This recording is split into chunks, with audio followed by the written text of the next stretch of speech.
Good morning, students. Today we start Bharati Nyaya Sahita, and in this short, we discuss section 1 of Bharati Nyaya Sahita.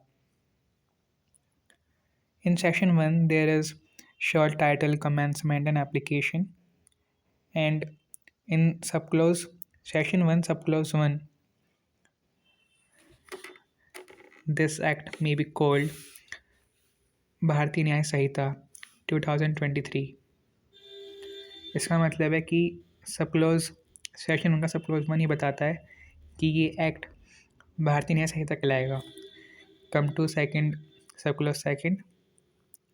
Circular second says it shall come into force on such date as the central government may, by notification in official gazette, appoint, and different dates may be appointed for different provisions of this संहिता. इसका मतलब ये है कि जो भारतीय न्याय संहिता है वो उस डेट को लागू होगा जिस डेट को सेंट्रल गवर्नमेंट या तो फिर नोटिफिकेशन के जरिए ऑफिशियल गैजेट में नोटिफिकेशन देगी, उसके ज़रिए पता चलेगा हमें, या वो कोई डेट अपॉइंट करती है उसके लिए कि इस डेट को ये लागू होगा, या डिफरेंट डेट्स. ये नहीं कि पूरी संहिता एक बारी में लागू होगी, ऐसा नहीं है. संहिता के डिफरेंट प्रोविजंस, डिफरेंट डेट्स में be appointed for different provisions of this Sanhita. तो डिफरेंट डेट्स भी अपॉइंट की जा सकती हैं डिफरेंट प्रोविजंस के लिए. ये भी है. सब क्लोज 3 बोलता है every person shall be liable to punishment under this संहिता एंड नॉट अदरवाइज.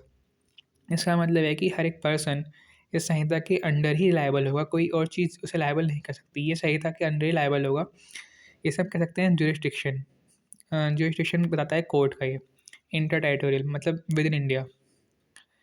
इसमें ये लिखा हुआ है कि for every act and omission contrary to the provisions thereof of which he shall be guilty within India.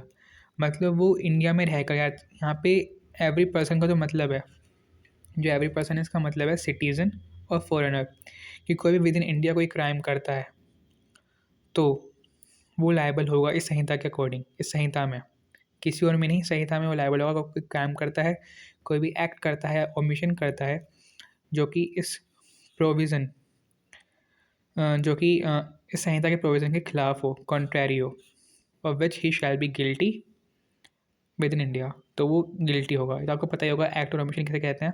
Omission कहते हैं कि वह काम ना करना जो कि आपका कर्तव्य था, फिर आपने नहीं करा, उसकी वजह से कुछ दिक्कत हो गई. और एक्ट जैसे कि कोई भी अनलॉफुल एक्ट जिसके लिए आप पनिशेबल हो, ऐसा कुछ चीज़.